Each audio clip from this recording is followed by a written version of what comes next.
Greater Morehouse, Pentecostés, 31 de mayo de 1952. Los cargos internos y el perdonar. Cabe tener la certeza que lo esencial del trabajo se relaciona con el autodesarrollo interior. Todo lo que enseña el trabajo se refiere al autodesarrollo interior del cual es capaz el hombre por su creación. Mas, para que el desarrollo empiece y prosiga, el hombre y la mujer deben estudiar y volver a estudiar una y otra vez lo que enseña el trabajo. Al principio nada se recibe en realidad. Se oyen ciertas frases y ciertas palabras. Se desparraman por la superficie de la mente. Pero no arraigan, y no lo pueden hacer, a menos de agregar el factor emocional de la valoración. De otro modo no son atesoradas, que equivale a decir que no son valoradas, y así el corazón, que proporciona la profundidad necesaria de suelo, no interviene en el proceso. Donde esté el tesoro de un hombre, ahí esté el corazón. Si el centro emocional no esté eventualmente en el trabajo, nada sucederá. No se producirá cambio alguno en una persona. Las gentes seguirán siendo lo que eran. No se producirá psicotransformismo. Su corazón estará en otro lugar. Esto es, su valoración estará en otras cosas. Tal vez alaben de labios afuera el trabajo, pero no lo valoran. Por dicha razón, se dice que la octava trabajo empieza con la valoración. Noten que se habló de la octava trabajo. Muchos preliminares relativos a los problemas y dependientes de ellos, mucho empezar y detenerse, muchos argumentos, mucho luchar entre el sí y el no son necesarios antes que una persona pueda encaminarse por la senda que es la octava del trabajo. Aquellos que son capaces de discernir prefieren evitar la octava trabajo y otros, aunque deseen evitarla, se ven obligados a entrar en la octava trabajo a través de la influencia ejercida por el despertar del centro emocional, la sede de la conciencia enterrada, que ya conoce el trabajo, y lo reconoce. Pero tal reconocimiento es imposible, si las frases y palabras de la enseñanza están desparramadas por la superficie de la mente y permanecen allí por carecer de suelo donde echar raíces. Todo en el trabajo es germinal, las ideas, las instrucciones, las frases, las palabras, esto es, son las semillas. Ahora bien, consideren una frase como hacer cargos internos.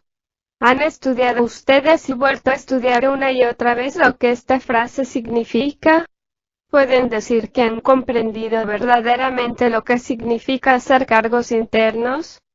¿Pueden decir con sinceridad que conocen muy bien qué formas adquiere en su vida el hacer cargos? ¿Los han observado hoy? ¿Contra quién los hacen ustedes? ¿Contra Dios o el destino, o la fortuna, o el hombre, o la mujer, o el gobierno, o sus superiores e inferiores? Siempre se personifica a quien se culpa. No se hacen cargos a una casa húmeda, sino contra el arquitecto, el constructor, o contra la persona que la vendió y desde luego contra el médico que nos aconsejó vivir en el campo. Siempre se culpa al médico, si no se tiene otra persona a mano. Ahora bien, han oído decir que una persona puede conocer el trabajo pero no comprenderlo. Conocer es una cosa, comprender es otra. El centro intelectual puede conocer el trabajo y repetirlo de memoria, pero necesita la cooperación de los centros intelectual y emocional. Una persona puede saber que es necesario dejar de hacer cargos internos, pero entiende por qué es necesario. ¿No reflexionó acaso, no una vez sino centenares de veces que tiene que renunciar a los cargos internos? Si no es así, no entiende nada de esa parte de la enseñanza que el trabajo nos ofrece. Lo oye, pero no lo comprende. ¿Por qué? Porque no lo conecta consigo mismo. No lo conecta mediante la primera línea de trabajo, que es el trabajo sobre sí a la luz del conocimiento que enseña el trabajo.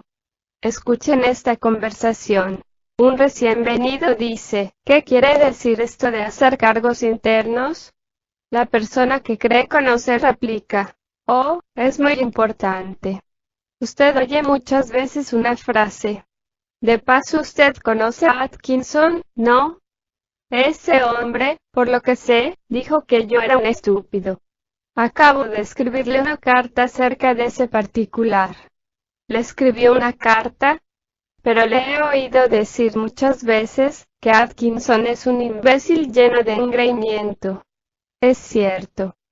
Rechazó el empleo que yo le había ofrecido, pensando que no era bastante bueno. Pero esto, ¿no tiene que ver con hacer cargos? Querido muchacho, no tiene nada que ver. Por favor, no vaya a llenarse la cabeza de conexiones equivocadas. En este asunto soy un veterano con mucha experiencia en este trabajo y sé perfectamente lo que digo. ¿Se imagina que permitiré que alguien me llame estúpido? Por cierto, no.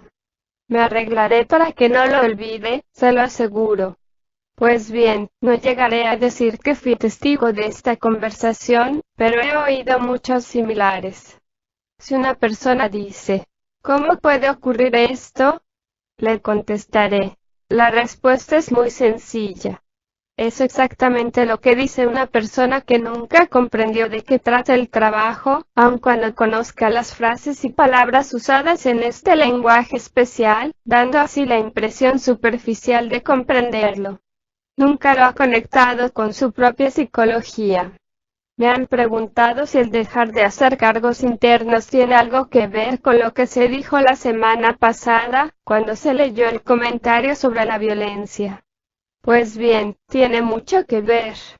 Explicamos la semana pasada los peligros de la violencia en relación con el delicado trabajo de transformación que se lleva a cabo, sobre todo, en el laboratorio intermedio.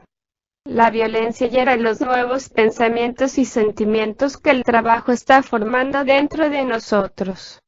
Hiere al hombre nuevo. Se dijo que si se pudiera ver lo que hace uno violento con otra persona, y si se pudiera descubrir mediante la observación la misma cosa en uno mismo, la violencia desaparecería. Quedaría cancelada, tal como lo hace más uno y menos uno, lo cual equivale en la práctica a nada. Culpar al otro, hacer cargos internos contra él, precipita la violencia. Ahora bien, en resumen es esto, a saber, si llego a ser consciente de todo y todas las cosas en mí mismo, me es imposible ser violento contra cualquier manifestación desagradable en el otro, porque la veo también en mí mismo. Me veré a mí mismo en los otros y los otros en mí mismo. Alcanzaría ese grado de conciencia objetiva. Se mencionó que la palabra griega traducida por perdonar significa cancelar una deuda, remitir, borrar en nuestro libro de cuentas lo que el otro nos adeuda. No tiene ningún significado sentimental. Decir que uno perdona a otro una injuria o insulto, no es meramente autoengañarse, sino también arrogancia espiritual. Es como si se pensara que uno podría hacerlo. No, lo único que puede llevarnos a esa condición es un lento desarrollo de la conciencia de lo que está en uno mediante una larga autoobservación, lo cual destruirá la idea favorita de uno mismo, pero nos pondrá en libertad, y también a los otros que hemos encarcelado en nuestro odio y violencia.